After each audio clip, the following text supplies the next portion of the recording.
over the coming hours. Now, the country has signed up to the UN's no-fly zone and have a number of military options available to them. We're going to take a look now at what military equipment might be used and where any strikes could be launched from. Well, from air bases in the Mediterranean, France has already deployed a number of jets, mostly Mirage or Rafale fighters.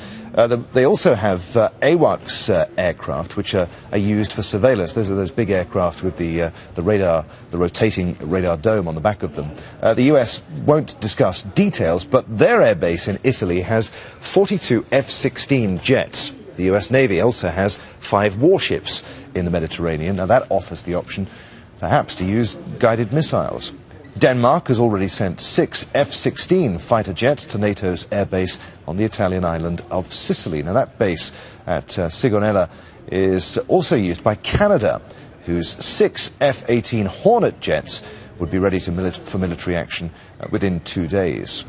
Now, from the British Air Force base at Akrotiri in Cyprus, Britain can deploy Tornado jets, which are primarily ground attack aircraft. Britain could also use Typhoon fighters to help enforce the no-fly zone over Libya. Well, Colonel Brian Lees is a former British defence attaché to Saudi Arabia. He served in Washington, Yemen, and now works closely with the Saudi Defence Ministry. He joins us live from London. Thanks for being with us, sir. How quickly do you think, we already hear that French military aircraft are in the skies above Libya, how quickly could the Allies implement some sort of action against pro-Gaddafi forces?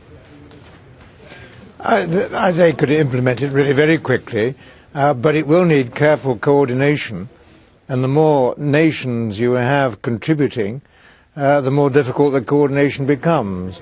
If it's a single air force or 2 air forces or 3 at the most, then it's relatively easy to coordinate. If you get more, you may have difficulties. I just want to pause for a moment there, so while we're speaking, to show our viewers some pictures that have just come into us. These pictures of, we're told, of military jets that may well have been involved in the operation above Libya today. I don't know whether you can see these pictures at all, sir, what sort of aircraft they appear to be. No, I'm afraid I can't see. You can't, don't worry. Well, we're seeing military jets, as I said, look like Typhoon fighters to me. Would that operation have been... I can see them now, yeah. Would that operation, do you think, today would have been purely surveillance, or would it have been a threat to Colonel Gaddafi's forces on the ground? Honestly, I'm not an airman. I'm a soldier by profession. But I wouldn't have thought that the jets were being for surveillance. They're much more, I think, to acclimatise the pilots and to send a message to the Libyans.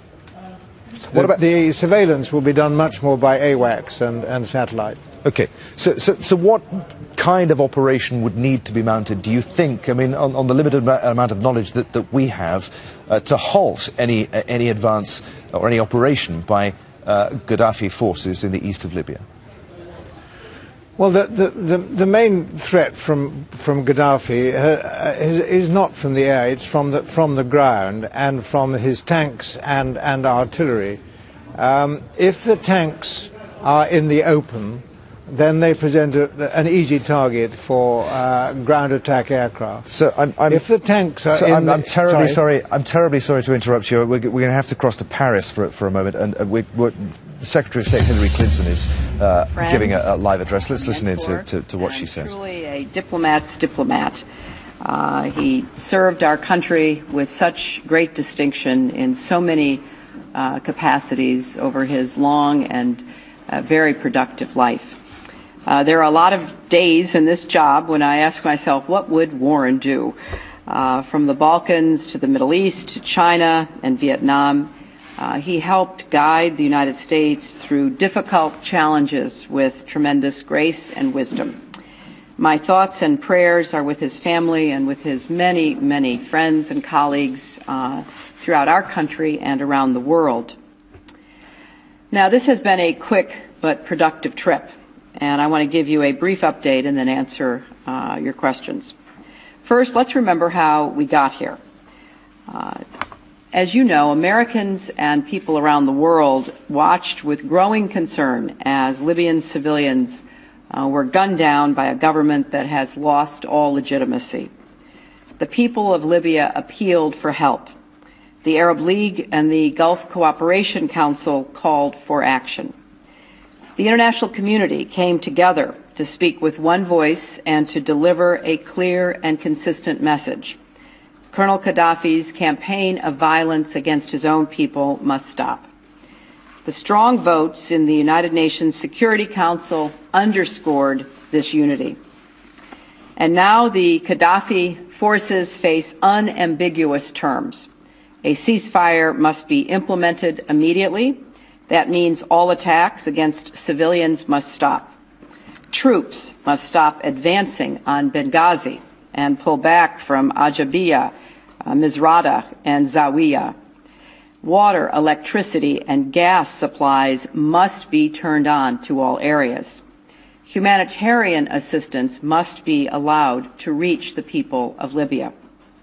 Yesterday, President Obama said very clearly that if Gaddafi failed to comply with these terms, there would be consequences. Since the President spoke, there has been some talk from Tripoli of a ceasefire, but the reality on the ground tells a very different story. Colonel Gaddafi continues to defy the world. His attacks on civilians go on. Today we have been monitoring the troubling reports of fighting around and within Benghazi itself. As President Obama also said, we have every reason to fear that left unchecked, Gaddafi will commit unspeakable atrocities. It is against that backdrop that nations from across the region and the world met today here in Paris to discuss the ways we can, working together, implement Resolution 1973. We all recognize that further delay will only put more civilians at risk. So let me be very clear about the position of the United States. We will support an international coalition as it takes all necessary measures to enforce the terms of Resolution 1973. As you may know, French planes are already in the skies above Benghazi. Now, America has unique capabilities, and we will bring them to bear to help our European and Canadian allies and Arab partners stop further violence against civilians, including through the effective implementation of a no-fly zone. As President Obama said, the United States will not deploy ground troops, but there should be no mistaking our commitment to this effort. Today I was able to discuss the next steps with the full group and also conduct smaller, focused conversations with many of my colleagues. I met first with President Sarkozy and Prime Minister Cameron. Both France and the United Kingdom, along with other key partners, have stepped forward to play a leading role in enforcing 1973.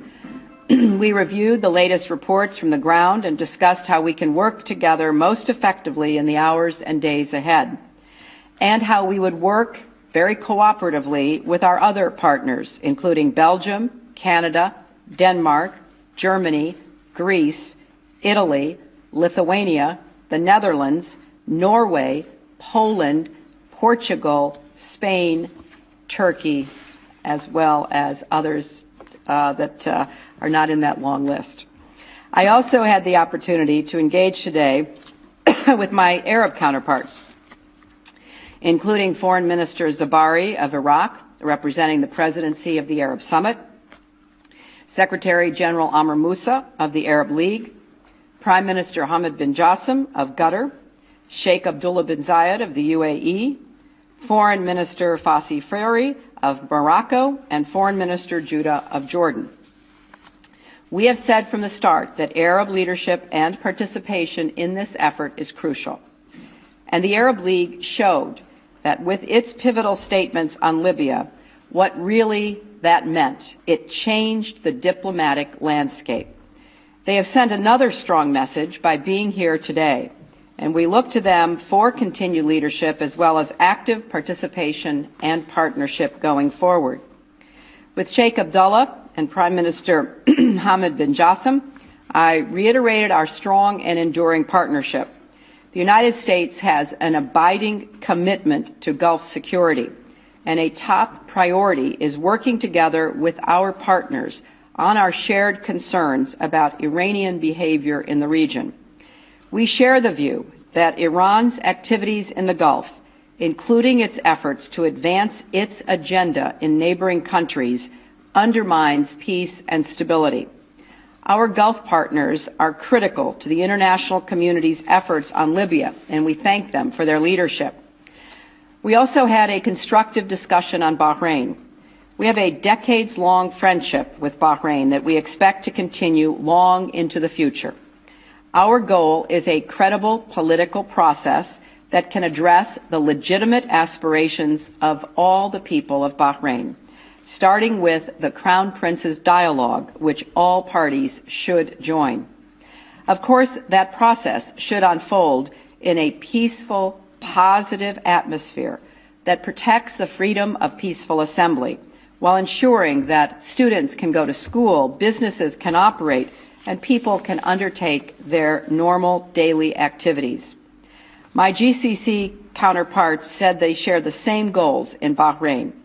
Now, Bahrain obviously has the sovereign right to invite GCC forces into its territory under its defense and security agreements. The GCC has also announced a major aid package for economic and social development in Bahrain. We have made clear that security alone cannot resolve the challenges facing Bahrain. As I said earlier this week, violence is not and cannot be the answer. A political process is. We have raised our concerns about the current measures directly with Bahraini officials and will continue to do so. With all of these partners, we have discussed the urgent humanitarian needs arising from the crisis in Libya. I thanked the Arab leaders for their generous contributions to aid refugees fleeing Gaddafi's violence, and we agreed that this will be a critical concern in the days ahead. Egypt and Tunisia, in particular, will need all of our support. The United States has made significant pledges of assistance, and we look to all our allies and partners to join us in this work. Now, this is a fluid and fast-moving situation, which may be the understatement of the time. And I know that there are lots of questions that people have about what next and what will we be doing. So let me just underscore the key point. This is a broad international effort. The world will not sit idly by while more innocent civilians are killed. The United States will support our allies and partners as they move to enforce Resolution 1973.